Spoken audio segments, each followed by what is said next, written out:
Alright, magandang gabi po sa inyong lahat, mga kababayan, Batang Maynila to it's. Kanina po, dyan po sa, sa House Committee on Justice, dyan po sa kanilang ginawang hearing sa House of Representatives, ay ito po mga kababayan. Sinabi ni Madriaga na pinondohan ng Farmally bosses, mga boss ng Farmally, ang 2022 campaign ni VP Sara Duterte. At meron ding sinabi si Madriaga na nagregalo daw siya kay VP Sara Duterte ng painting na ginawa ng isang scholar daw niya na taga Laguna. Pero agad-agad po yung na-debunk ng isang nagngangalang Tanya Gaysanoli na kung saan ang sabi niya, yung painting daw sa likod na sinasabi doon sa litrato ay galing po sa kanya, na iniregalo niya kay VP Sara Duterte nung siya ay mayor ng Davao noong 2021. Anything stated otherwise is false. Hindi daw siya scholar at hindi raw siya taga Laguna. Siya ay taga Davao, life is here. Sabi ng ni Tanya Gaysanoli. Ito ba yung sa screen mga kababayan? Ito ba yung sinasabi ni ni Ramil Madriaga na painting na di umano ay niregalo niya na galing po sa isang scholar sa Laguna. Ayun po yung mga tanong. At ito mga sinasabi ni Madriaga ay totoo o hindi? Ayan pong lahat ng mga tanong na yan ay magkakaroon po ng kasagutan doon na po sa Senado. Kasi ang nangyari po kanina, dyan po sa sa House of Representatives, dyan po sa Committee on Justice, ay determination lamang po ng probable cause. Kung mapapansin ninyo mga kababayan, ang daming hinarang na mga tanong ni Chairwoman Luistro. Doon sa mga sinasabi ng mga kasi gigil na yung ibang mga congressman eh. Gusto nila magtanong eh. Kaya lang yung tanong, hindi na po pwede kasi hindi naman sila as in nagtatrial. Wala pong trial na nangyari kanina. Ang ginawa po nila ay panay po inquiry. Nagtatanong lang sila base doon sa sa mga affidavit ng mga resource persons. So hindi po trial yung nangyari kanina. Marami po kasi nagsabi na ito may papakita ko sa inyo mga kababayan na isang bobo. Ito po. Ayan yung scammer. Scammer na bopols. Bakit ganun yung sinasabi niya? Sabi niya dito, baby si Madriaga sa camera. Anong ibig sabihin baby? Pakinggan natin itong scammer na to. Yan, nakita niya na, Yan. Tayo na, dramang-drama si Madriaga, umiyak pa ang hayop. Oo, kala mo naman talaga, totoo yung mga pinagsasabi niya. Ang ganda ng, ng drama sa Congress. Oh, liar versus liar. Ano raw? Tagalogin mo na lang kasi, Jay Guevara. Mayroon pa English. Liar versus liar. Ano yun? Talaga to, pa-epal din to eh. Nagmamagaling eh. Yan ang drama yan. Hype na yan. Kriminal, tapos pinapaniwalaan nyo sa mga sinasabi niya. Top 5. Kung di ako nagkakamali, top 5 criminal sa Pilipinas yan. Ang galing, no? Ganun na. Okay. So, eto lang naman, Jay Guevara. Jay Guevara, makinig ka. Makinig ka. Bago natin panoorin yung yung nangyaring press con after nung nangyaring hearing diyan sa House Committee on Justice. Gusto ko lang sabihin sa iyo, yung sinabi ni Madriaga ay hindi naman totally pinaniniwalaan nung House Committee on Justice. Hindi naman porke nagsalita si Madriaga, talagang paniniwalaan na nung mga nandoon, ng mga miyembro. At hindi naman pwede na lahat naman ay hindi paniniwalaan. Kasi lahat po ng yan, malalaman natin yan kung nagsisinungaling si Madriaga o nagsasabi ng totoo pagdating na dun sa Senado. Ito na naman tayo, inulit ko lang yung sinabi ko. Kasi, naniniwala daw yung House Committee on Justice. Hindi. Mamaya, panoorin natin yung tapusin muna natin tong si scammer. pala kadali manghugot ng witness, kuha ka lang sa kulungan. Kumagay, ang daming magiging witness doon pag maghuhugot ka lang sa ano. Huhugot ka lang sa kulungan. Ano ba to si Jay Guevara, oh? Hindi man lang nag-ayos ng damit, eh. May tuyo-tuyo pawis pa, eh. Ako dugyot talaga nito. Na tinagurian kang kasama sa, pangalan mo pa, Banateros, tapos yung damit mo, oh. Sana bago ka man mag-vlog, eh. Tingnan mo naman yung damit mo, pawis ka. May puti-puti pa ng... Alam ka ba, naghahalo ka ba ng semento? Naghahalo ka ba ng semento, Jay Guevara? Sige nga, tuloy mo nga. At halatang-halata mo yung tanungan nila eh. Biro mo yung tanungan, kayang-kaya agad na sagutin nung tinatanong nila. Tsaka ano? Siyempre, bobo pala to eh. Siyempre, alam na alam ni Madriaga yung sagot dun sa katanungan kasi yung tanong, limitado lang dun sa kanyang affidavit. Hindi siya pwede tanongin ng ibang tanong. Sa affidavit nga eh.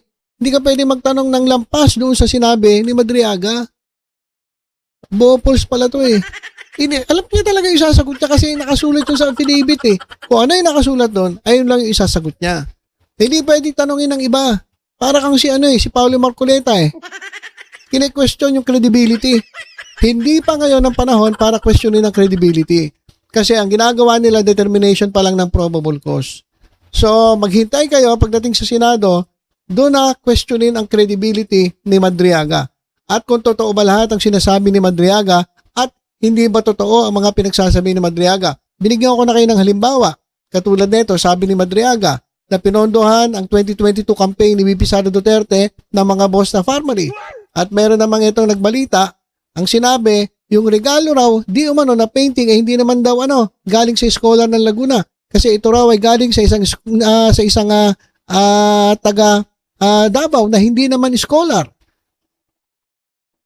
So, hindi lahat ng sinabi ni Madriaga ay pinaniniwalaan ng House Committee on Justice. Huwag kang bobo, Jay Guevara. Ang tanga mo naman. Walang sinabi ang House Committee on Justice na totoo lahat ang sinabi ni Madriaga. Ikaw lang nagsabi dahil tatanga-tanga ka sa totoo lang. Hindi ka nakikinig. Hindi mo alam yung nangyayari. Dakdak lang ng dakdak. Magaling ka lang talaga mang scam. Ayan ka, Jay Guevara. Pansin na pansin yung pagiging baby nila kay Madriaga, ha? Baby ha. Ano nang baby dun? Ito yung sinasabi ko. Kasi nga, hindi pwedeng magtanong ang mga congressman na labas dun sa affidavit. Kaya ang feeling nila, bakit parang binibaby si Madriaga? Hindi pa naman na trial yan eh. Yung tanungan na matindi, mangyayari yan doon na sa Senado, hindi dyan sa House. Bopos pala to eh. Jay Guevara, kahit kailan talaga. Wala ka sa ayos eh. Ano pa? Kung kay, halimbawa balik na rin natin, kung kay Pangulong Bongbong Marcos siya naging witness. Teka lang. Ano ba yung damit niya? Hindi, baka style lang yung damit ni Guevara. Hindi naman siguro pawis. Kala ko kasi pawis kasi mukhang dugyot eh. Kahit naman makita mo sa personal net, itong si Jay Guevara, dugyot talaga to eh. Parang si Shrek to eh. Pasensya ka na sir hindi pala sir, Brad pasensya ka na Brad. Kasi tignan mo nga. Ano ba yan? Sige, ano pa sinasabi mo? Ganon din kaya sila ka baby kay Madriaga. Hindi naman nga binibaby, anak ng teteng ka talaga. Hindi mo naintindihan yung sinasabi mo. Hindi mo alam yung sinasabi mo. Hindi binibaby si Madriaga. Talaga limited lang ang pagtatanong. Dahil hindi hearing yung trial yung nangyari. Yun lamang ay determination of probable cause. Intindihin mo muna yun, Jay Guevara. Bago ka magdadadakdak. Diba? Kung halimbawa si Madriaga ang kinukwento niyang may bagbag siyang perang dala ay ang tinuturo niya ay si Marcos Jr. Ganyan kaya sila. Kasi nung kay Gutesa, iba eh. Iba yung dating kay Gutesa dati. Mainit ang dugo kay Gutesa eh. Lalong-lalo na nung mga alagad ni Romualdez sa Senado. Tanong ko lang dyan sa Congress. Ang layo. Ba't napasok si Gutesa dyan? Ano mong kinalaman ni Gutesa dyan? Iba naman yung sitwasyon nun. Iba naman yung sa Blue Ribbon. Iba naman yung sa dyan sa House. Tawagin nyo rin kaya 18 Marines. Try nyo lang. No, try nyo tawagin yung 18 Marines para maging patas din naman. Puta na, puro kayo Madriaga eh. Yan. 18 Marines. Ano namang kinalaman ng 18 Marines doon sa impeachment ni Sara Duterte? Pag-file ka na impeachment ni PBBM para maimbitahan mo yung 18 Marines. Ibobo ka pala. Ano namang kinalaman ng 18 Marites dyan sa sa impeachment ni Sara Duterte? Kasama ba siya dun sa ground? Ano ba siya? Resource person ba yung 18 Marites? Ay, Marites tuloy.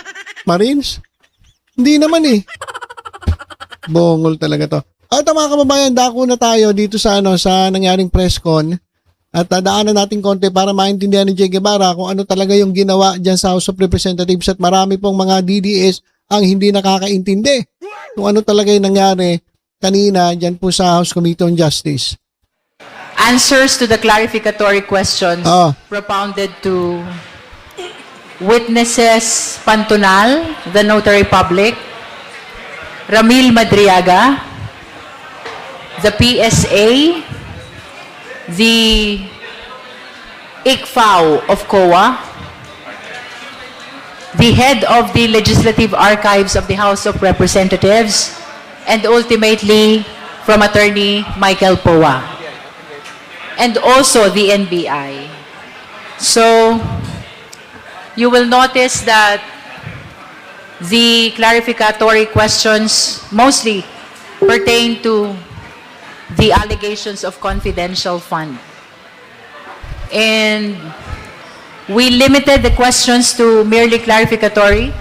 Again, that is to maintain the position that this is just a clarificatory hearing and we are not holding a trial. That would be all for the opening statement. Hindi mo pa rin naintindihan, Jay Guevara. Manood ka na lang muna.